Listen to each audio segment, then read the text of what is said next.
दोस्तों सबसे पहले जान लीजिए इस वीडियो को देखने के बाद आपसे कभी भी शेड्यूल के बारे में कभी भी कैसा भी प्रकार का एमसीक्यू क्वेश्चन आता है किसी भी एग्जाम में, तो आप इसको हमेशा सही कर कर आएंगे।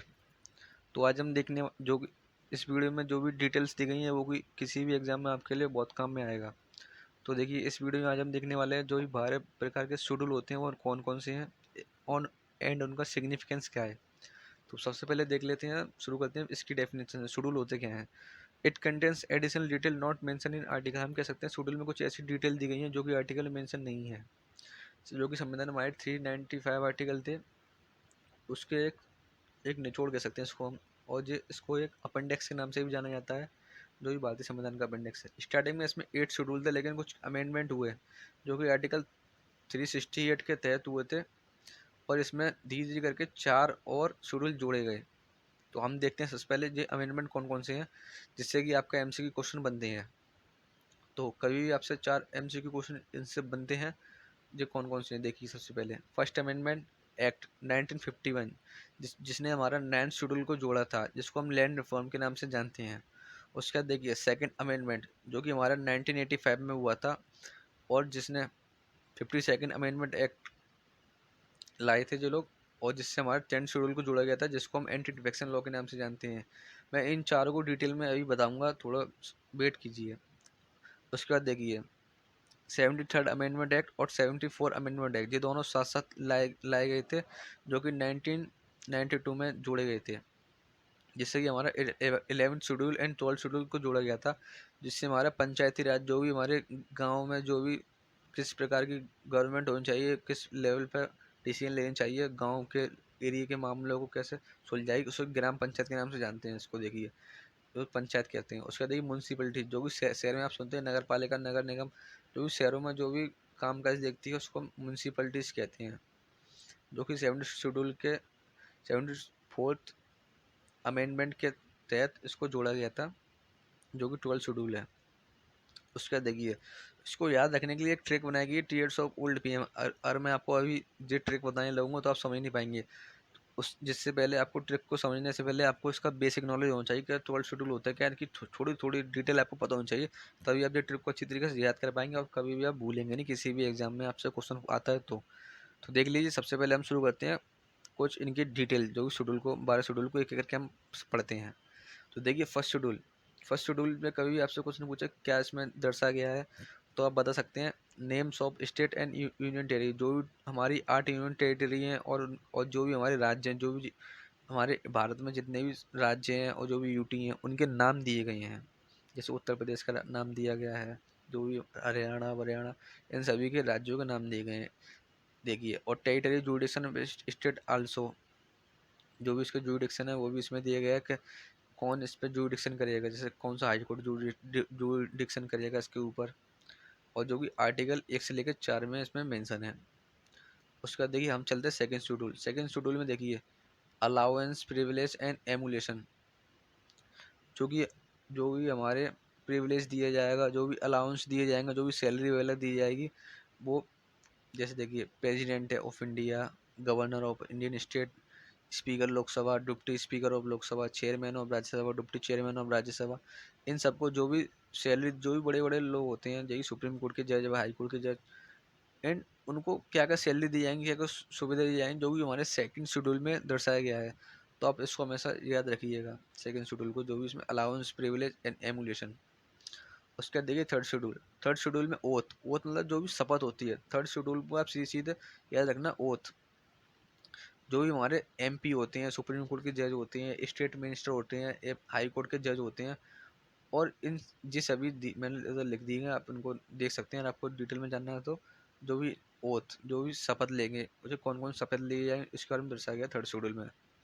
उसके बाद देखिए फोर्थ शेड्यूल में देखिए the allotment of seat for state and union territory in Rajya Sabha. जो भी राज्यसभा होती है, जो कि हमारे पार्लियामेंट में होती है, उसमें किस प्रकार की सीट दी जाएंगी। जो भी हमारे राज्य, जैसे उत्तर प्रदेश की जनसंख्या ज़्यादा है तो उसको ज़्यादा सीटें दी गई हैं राज्यसभा में। जो भी छोटे छोटे राज्य होते हैं, जैसे आप सिक्किम मान सकते हैं, सिक्किम को बहुत कम सीट दी गई है। उसी प्रकार राज्यों को कितनी सीट दी जाएंगी राज्यसभा में, उस वो फोर्थ शेड्यूल में दर्शाया गया है। उसका हम आगे चलते हैं फिफ्थ शेड्यूल की तरफ। उसका देखिए, it contains provision in relation to the administration and control of schedule area and schedule tribe. जो भी हमारे schedule area and schedule tribe, जो भी दलित समाज और जो भी छोटी मोटी जाति रहती हैं, उसमें एडमिनिस्ट्रेशन कैसे चलेगा उसके बारे में इसको बताया गया है, जो भी हमारे फिफ्थ शेड्यूल में आता है। उसके बाद देखिए, बहुत ही ज़्यादा इंपॉर्टेंट, इससे तो आपका हमेशा एमसीक्यू बनता ही बनता है, जो ही देखिए six schedule. It contain provision relation to administrator in tribal area.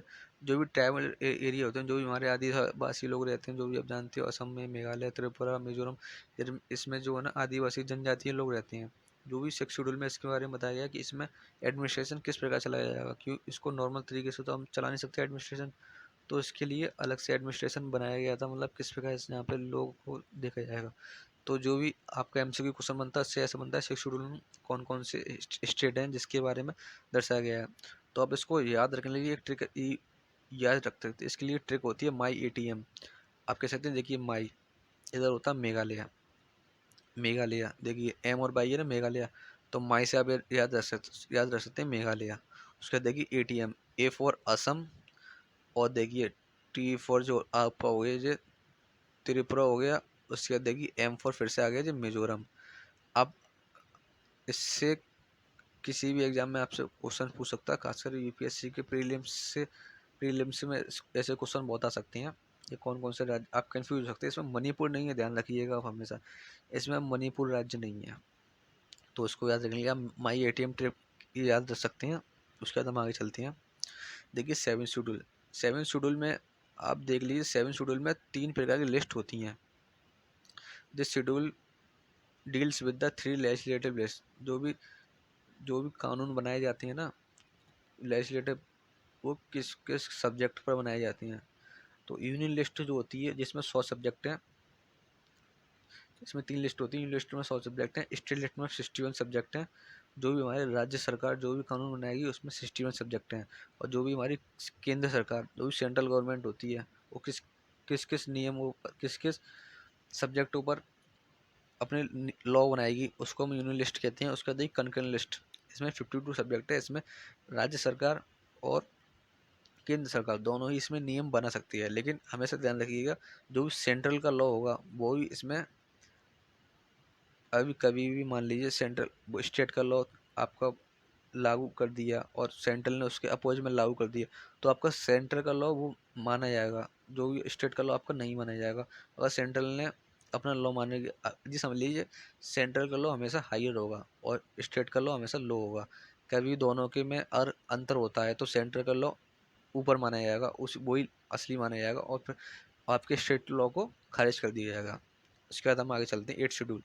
Eight schedule में सीधे सीधे आप समझ सकते हैं लैंग्वेज, जो भी हमारे इंडिया में 22 ऑफिशियल लैंग्वेज है, जो भी मैंने आपको यहाँ पे मेंशन कर दी। अगर आपको डिटेल में जानना आप देख सकते हैं वीडियो पॉज करके। असम बंगाली, बोडो, डोगरी, गुजराती, हिंदी, कन्नड़, कश्मीरी, कनकौड़ी, मैथाली, मलयालम, मणिपुरी, मराठी, नेपाली, ओड़िया, पंजाबी, संस्कृत, सिंधी, तमिल, तेलुगु, उर्दू। जो भी हमारी 22 प्रकार की जो भी हमारी ऑफिशियल लैंग्वेज है वो एट शेड्यूल में मेंशन है। उसके बाद हम आगे चलते हैं नाइन्थ शेड्यूल, जो कि फर्स्ट अमेंडमेंट 1951 को जोड़ा गया था, जिसको लैंड रिफॉर्म के नाम से जानते हैं। अब देख लीजिए लैंड रिफॉर्म क्यों कहते हैं। लैंड रिफॉर्म मतलब जो भी ज़मीन थी हमारी उसको रिफॉर्म किया गया। जो भी हमारे पहले के ज़मींदार लोग थे, उन्होंने बहुत सारी ज़मीनों को हथिया लिया था, और जो गरीब पुअर सेक्शन था उसका थोड़ी थोड़ी ज़मीन थी, तो सरकार ने क्या किया, लैंड रिफॉर्म किया, जिससे कि बड़े बड़े जो ज़मींदार थे उनसे उनकी ज़मीन ले ली गई, मतलब जो भी ज़मीनों पर कब्जा करके बैठे थे, और उसको छोटे मोटे लोगों में, किसानों में बांट दिया गया। उसको लैंड रिफॉर्म के नाम से जाना जाता है, जो भी सरकार की एक वेलफेयर पॉलिसी थी। उसके बाद देखते हैं हम आगे चलते tenth schedule. It content provision relation to disqualification member of parliament and state legislature. जो भी हमारे पार्लियामेंट में कभी भी डिस्क्वालिफिकेशन होगा मेंबर, किस बेसिस पे होगा, वो इसमें दर्शाया गया है टेंथ शेड्यूल में। Disqualification of A member of parliament और स्टेट लेजिस्लेचर, जो भी हमारे एमपी होते हैं, एमएलए होते हैं, किस बेसिस पे डिस्क्वालीफाई किया जाएगा, इलेक्शन नहीं लड़ पाए। तो ऐसा तो नहीं है कि कोई भी क्रिमिनल आके केस लड़ने लगा, किसी ने किसी का मर्डर कर दिया, वो भी आके केस वो मतलब इलेक्शन लड़ने लगा। तो ऐसा नहीं हो सकता ना, हर कोई आके इलेक्शन लड़ ले, उसके लिए भी क्राइटेरिया होना चाहिए। कभी किसी ने मर्डर कर दिया तो उसको डिस्क्वालीफाई भी तो करना पड़ेगा ना। तो उसके लिए 10th शेड्यूल में दर्शाया गया है कि क्या क्या डिस्क्वालिफिकेशन होती हैं। इसको हम एंटी डिफेक्शन लॉ के नाम से जानते हैं, जो 52nd अमेंडमेंट से इसको जोड़ा गया था 1985 में। इससे भी आपका एमसीक्यू क्वेश्चन बनता है। उसके बाद देखिए 11th schedule, it contain the provision that specified the power, authority and responsibility of Panchayati राज।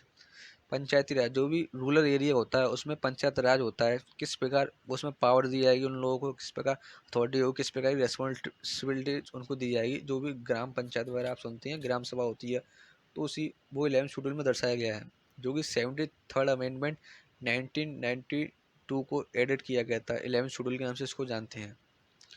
उसके बाद देखिए 12th शेड्यूल, जिस प्रकार गाँव में जोड़ा गया था उसी प्रकार शहरों में भी जोड़ा गया था सेम ईयर में, लेकिन इसको 74 अमेंडमेंट के नाम से जानते हैं।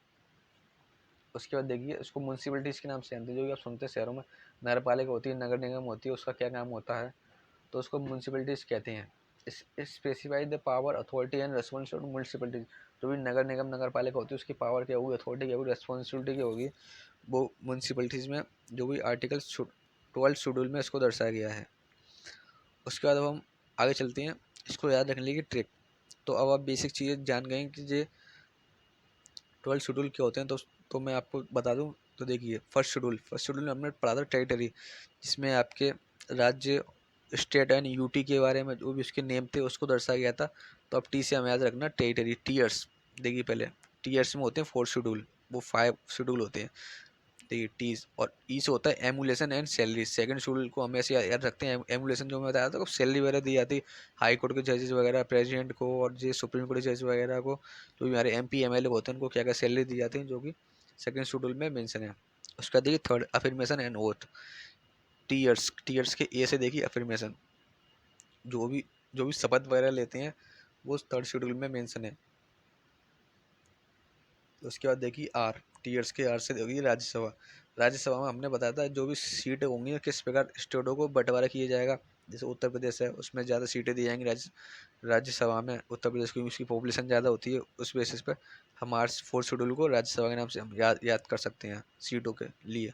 उसके बाद देखिए 5th शेड्यूल, इसमें शेड्यूल ट्राइब के बारे में दर्शाया गया है और किस प्रकार उनका एडमिनिस्ट्रेशन चलेगा। उसके बाद देखिए 6th शेड्यूल में अडल्ट ट्राइब, जो भी मैंने आपको बताया था ना माई एटीएम ट्रिक करके, मेघालय, असम, त्रिपुरा और जो मिजोरम, इसमें मणिपुर नहीं, आप हमेशा ध्यान रखिएगा। अदर ट्राइबल एरिया जो भी चार स्टेट है उसके बारे में बताया गया है किस प्रकार उनका एडमिनिस्ट्रेशन चलेगा।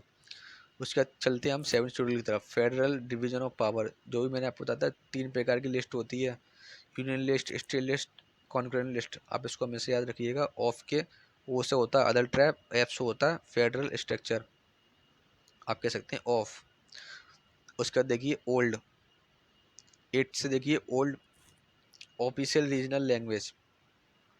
जो भी 22 होती हैं ऑफिशियल रीजनल लैंग्वेज, आप इसके लिए एक बड़ी याद रख सकते हैं ओल्ड।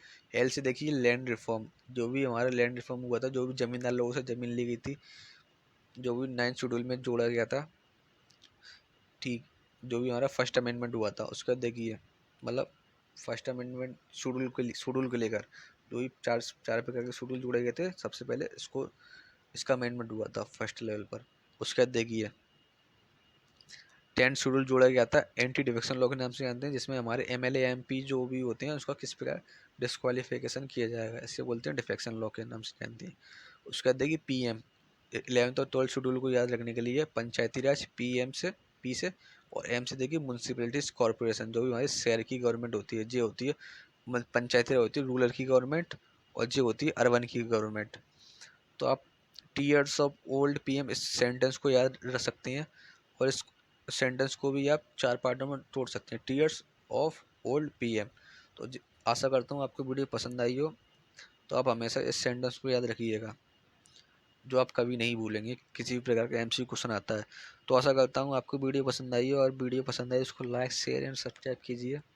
ऐसी वीडियो पाने के लिए मैंने कुछ वीडियो बना दी है जो आपको एग्जाम में हेल्पफुल रहेंगी, आप उनको भी देख सकते हैं। तो थैंक यू दोस्तों।